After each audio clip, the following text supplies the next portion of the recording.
ఆయన లేఖనాల్ని తరచి తరచి మేము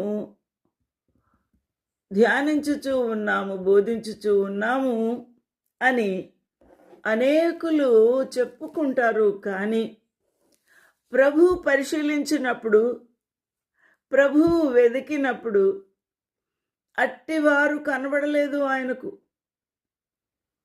వారందరూ అనే మాటలో ఏ టు జెడ్,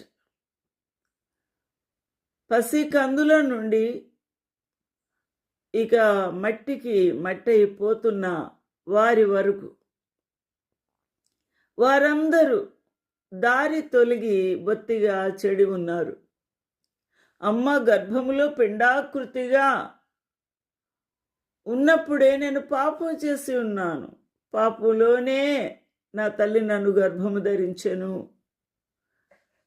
నేను పాపిని అని వాపోయి ఉన్నాడు దావీదు మహారాజు 51వ సంకీర్తనలో.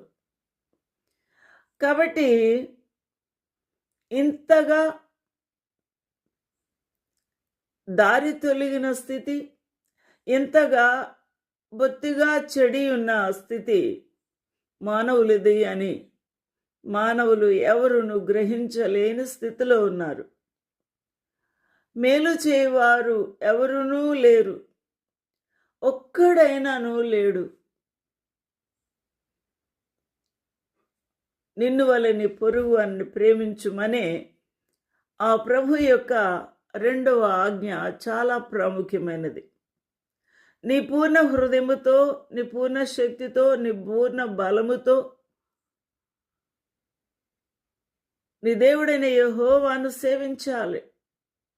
ఆయన ఆత్మ గనుక ఆయనను ఆరాధించువారు ఆత్మతోనూ సత్యముతోనూ ఆయనను ఆరాధించవలను అనే ఆ ప్రాముఖ్యమైన ఆజ్ఞలు, ప్రాముఖ్యమైన దైవ చిత్తము, ప్రాముఖ్యమైన ఆ యొక్క కట్టడ విధి విధానము ఇశ్రాయేలీయులు గైకొనలేదు. ఇప్పుడు విశ్వాసులమైన మనము ఇశ్రాయేలుగా మార్చబడినా కూడా మనము అనుసరించలేని స్థితిలో ఉన్నాము. అందువలనే నీతిమంతుడు లేడు, ఒక్కరూ కూడా లేరట, ఒక్కడైనను లేడు. ఎంత దుఃఖకరమైన ఈ స్టేట్మెంటు ప్రభువుది. ఎంత గ్రావిటీ ఉంది సత్యంలో, గ్రావిటీ.